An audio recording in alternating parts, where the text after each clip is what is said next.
Este, por ejemplo, también es un libro muy chulo, La regulación de las emociones. Y en esto es lo mismo, siempre vemos en estos libros de los que estoy hablando, son todos de neurociencias, y entonces vemos que se mezcla esa parte entre etología, psicología y neurociencias, ¿vale? Bases neuronales de la emoción y regulación, etcétera. Bueno, luego tenemos este, que es otro similar, también de regulación de emociones. Evidentemente yo o leo este tipo de libros para tener un conocimiento sólido y científico para poder desarrollar la propia terapia que necesita el perro, entendiendo en profundidad cuál es el problema desde un punto de vista lo más técnico posible. Y al entender cómo funciona el cerebro en cuestión y el comportamiento, cómo influye el comportamiento y todo esto y todas estas cosas en el cerebro del perro, cómo eso me ayuda a encontrar claves para ayudar a los perros a superar un problema sin, por ejemplo, necesidad de utilizar drogas. Por ejemplo, conociendo cómo es el equilibrio interno del animal, esa parte neuroquímica, cómo por medio del comportamiento podemos ayudar al animal con sus experiencias para resolver sus problemas de comportamiento.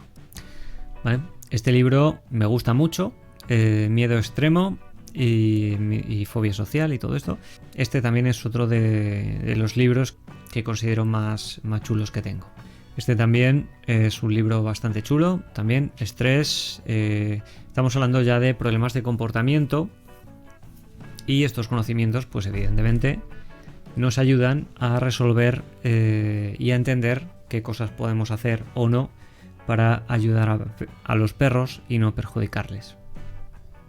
Luego tenemos este, que también es muy interesante, de biología del estrés animal, ¿vale? Estos también son de neurociencias.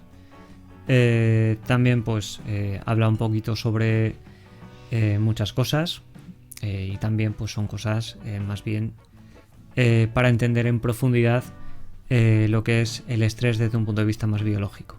Bueno, luego tenemos este de Ralph Adolphs y David Anderson, que es similar al de Pansky.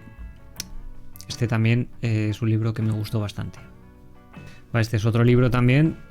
Por este libro conocí a Ralph Adolphs, que es este tío, que es un neurólogo, pues que es un crack. Y habla un poquito sobre la función de la amígdala, poniendo casos de lo que es vivir sin amígdala. Entonces es un libro que a mí me ayudó a entender en profundidad muchas cosas y a llegar a algunas conclusiones importantes sobre el mundo de los perros. Entonces, como veremos, pues este tipo de libros pues son muy densos, ¿vale? Entonces son libros que más o menos ya tienes que tener una mínima formación, unos mínimos conocimientos, porque si no, casi todas las estructuras que vas a oír en este tipo de libros pues te van a sonar a chino. Por tanto, te tienes que acostumbrar a términos científicos, conductistas, como qué es el condicionamiento, qué es el refuerzo, todas estas cosas. Y luego también te tienes que más o menos familiarizar con las estructuras del cerebro. Y normalmente con muchas hormonas y neuroquímicos y todo esto. Aquí vemos pues todos los núcleos de la amígdala. Que la amígdala, como veremos, es bastante compleja, ¿vale? Tiene diferentes núcleos y cada núcleo de la amígdala, o sea, ya no solo es que la amígdala cumpla una función, sino que es que dentro de la amígdala tiene 13 núcleos y de esos 13 núcleos cada uno se dedica también a una cosa. Entonces, pues eso, nos tenemos que acostumbrar a que cuando veamos esto, pues tenemos que saber qué estamos viendo, y entonces pues es una cuestión ya de práctica. Este libro también me parece bastante curioso. Me parece curioso, por ejemplo, también que da la impresión como que han dibujado mal la portada, ¿vale? Porque estamos viendo aquí que aparentemente esto es que o está mal dibujado, que también puede ser, pero es como si esto fuese el hipocampo, entiendo yo, y normalmente donde acaba el hipocampo, pues ahí es donde se asienta la amígdala. Entonces aquí esto aparentemente sería la amígdala. El problema es que si todo esto es el hipocampo, esto sí sería la amígdala, Entonces esto, si no me equivoco, sería la comisura anterior, que es donde se conectaría la amígdala incluso con la otra amígdala. Pero bueno, que en un principio la verdad es que la portada es bastante malota. Pero bueno, que en un principio lo importante es que el contenido está muy chulo, ¿vale? Pero esto ya son neurociencia pura y dura. Por eso digo que si a uno le gusta mucho, pues va a tener que invertir mucho tiempo y práctica pues para este tipo de cosas, ¿vale? Entonces, este tipo de libros están muy chulos porque nos permiten conocer los procesos neurológicos por los que, pues, por ejemplo, se producen aprendizajes y cosas así. Por ejemplo, este tipo de gráficos son muy interesantes. ¿Ves? Este es uno de los núcleos de la amígdala, que es la vasolateral. Y, pues eso, para el tema de la consolidación de la memoria, el qué papel pues tiene cada cosa y cómo se relacionan entre sí. ¿Vale? Luego estas son diferentes áreas, que es la amígdala vasolateral. No está diciendo la amígdala, sino que está apuntando a uno de los núcleos, el vasolateral, ¿vale? Como pasa la entorrinal, la corteza entorrinal, que sería, pues eso, donde está la corteza temporal, la parte interna. Cómo se conecta con el hipocampo. Este evidentemente se conecta con el hipocampo porque está pegado, esta también está pegado. Y luego cómo se va a diferentes núcleos basales. Los núcleos basales pues estarían por debajo de la ínsula, y el núcleo accumbens pues que estaría en la parte del área prefrontal. Pero bueno, que lo importante es eso, que sea uno capaz de poder ver este tipo de cosas y poder tener esas autopistas mentales en la cabeza, como si estuviésemos viendo cómo se conecta cada cosa. Este es otro libro que me gusta mucho también, que va sobre el complejo amigdalino o la amígdala y sus núcleos. Y este es también uno de mis libros favoritos. Detalla muy bien todo esto. Bueno, aquí pues eso, ya tiene que haber un momento en el que veamos estas estructuras y pues seamos capaces enseguida de orientarnos. Por ejemplo, esto que vemos aquí, pues esto es la adhesión intertalámica, donde estarían los dos cabezas del tálamo conectadas, los dos hemisferios, y cuando se hace el corte con cuchillo, pues queda ese corte ahí. Aquí tenemos el fornix, y el fornix sabemos que al final se conecta con el hipocampo. Esta es la parte interna. Entonces vemos el cuerpo calloso. Aquí, por ejemplo, vemos la amígdala, que pues tiene diferentes formas. Según cada cerebro, pues suele tener a veces formas diferentes. Este es un gráfico que me gustó mucho porque podemos ver la amígdala en 3 dimensiones con sus diferentes núcleos. Y aquí la estría terminal, que es la que conectaría con el lecho de la estría terminal que está en el hipotálamo. ¿Vale? Entonces vemos que hay un nivel de detalle pues que es una gozada. Entonces, pues todas estas estructuras más o menos, pues tenemos que tenerlas bastante claras en la cabeza, ¿vale? Entonces es un tema bastante, pues de mucha práctica. Vale, entonces al final luego vemos que las estructuras tampoco son tan complicadas, pero es una cuestión, pues eso, de acostumbrarnos mucho a estar analizando pues eso, los mecanismos y cómo se conectan y todas estas cosas. Vemos aquí lo que he dicho antes, la adhesión intertalámica, el esplenio, el septo prelúcido, que es una membranitas que hay por aquí, etcétera. Vale, aquí vemos la amígdala cerrada y aquí pues abierta para que veamos los núcleos. Y este tipo de cosas son muy interesantes porque vemos qué tipo con qué se ha conectado. Entonces vemos que tiene una alta conectividad con la estría terminal, que sería este rabito que tiene por aquí, que luego recorre como un arco. Entonces en el momento en el que vamos entendiendo un poquito, ves, esta es la estría terminal. Entonces si vemos aquí la estría, aquí está la amígdala, cómo se conecta y como he dicho se cruza por detrás hasta llegar al área hipotalámica. El hecho de la estrella terminal es una parte también muy importante. ¿Vale? Luego siempre que vemos esto, pues evidentemente estamos viendo aquí el bulbo olfatorio y el quiasma óptico, donde se cruzan los grandes nervios de los ojos. Vale, aquí vemos los cuerpos mamilares, que también son parte del hipotálamo, etc. ¿Vale? Aquí tenemos el tracto óptico, como viene por aquí la información, y llega al núcleo geniculado lateral del tálamo.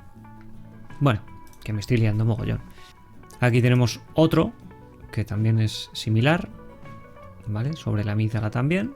Estamos hablando ya de libros que a mí especialmente me han gustado, pero que entiendo yo que para la gente normal pues esto sea infumable, ¿vale? Entonces yo lo enseño porque se me ha pedido, entonces yo soy mandado, ¿vale? Y en general pues aquí tengo por ejemplo del sistema olfatorio, que pues ya son libros, todos de estos son libros que ya son pues de neurociencias, neurofisiología, etcétera, que ya son libros mucho más especializados. Entonces pues eso, ya son libros que ya es para meterse mucho en profundidad. Claro, pues a mí me preguntaba Brian sobre libros especializados, pues aquí más o menos estoy dando unos cuantos en términos científicos. Me gusta a mí tener de cada tema, entonces los voy seleccionando pues por temáticas, y cuando me intereso por algún tema pues me meto en profundidad a estudiarlo. Aquí tenemos pues eso de neuroetología, principios de predación y el rol de la olfacción, del olfato. Entonces ya son libros que ya te están hablando de neuroetología, que ya son cosas más de que mucha gente pues va a ver esto y va a decir, esto no hay un Dios que se lo fume, ¿vale? A mí me parece muy importante, si uno quiere vivir de esto, de trabajar con problemas de conducta animal. Me parece que es la manera en la que uno puede ser más competente, tener conocimientos sólidos sobre lo que estamos hablando. Pero entiendo que a nivel general de las personas normales, pues este tipo de libros pues puedan ser muy, muy duros, muy pesados, ¿vale? Al fin y al cabo, muchas cosas que aprendemos pues le tenemos que buscar una cosa útil, que nos sirva para cosas. Entonces, si estamos aprendiendo mucha información que no le vemos para qué nos puede servir, pues evidentemente nos vamos a aburrir enseguida. Bueno, luego tenemos este de neurobiología del desarrollo. De este he aprendido muchas cosas para mí importantes, porque te van dando claves. Una vez que vas entendiendo cómo se desarrolla el cerebro, pues también vas entendiendo por qué aparecen las conductas en base a esa ontogenia del desarrollo. Pues en este aspecto, este libro está súper chulo.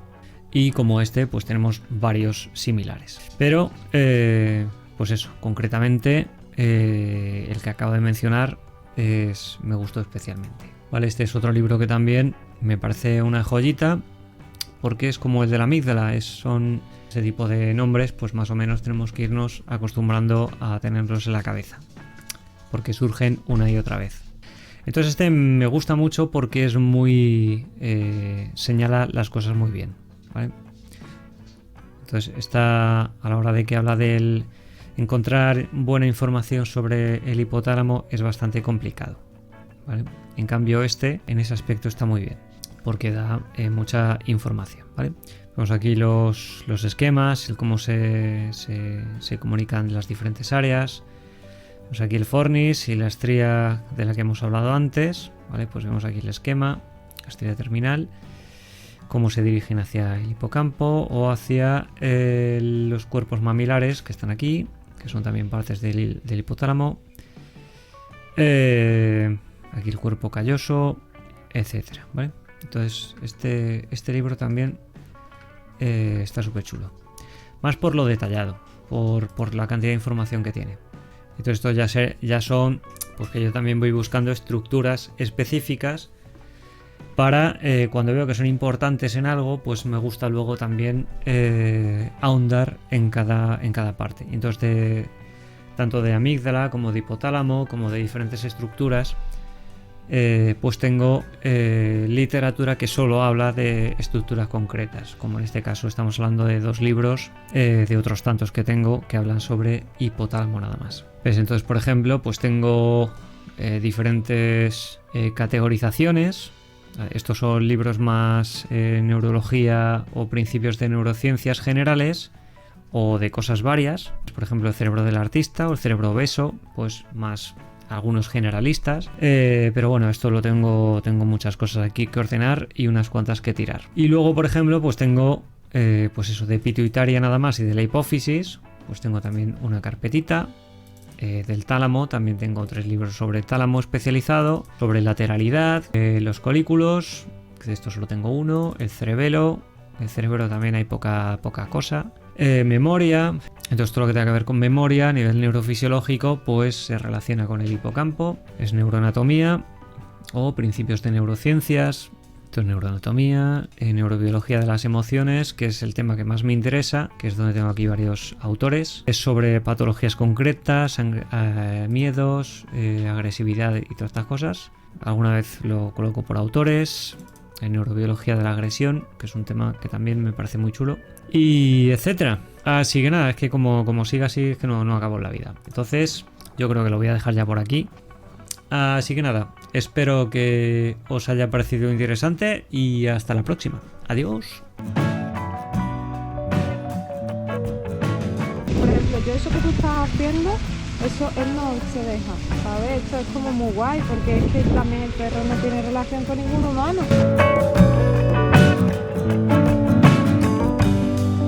Si tu perro tiene problemas de comportamiento, puedes concertar cita previa en el correo etologiacanina eduardorodriguez@gmail.com.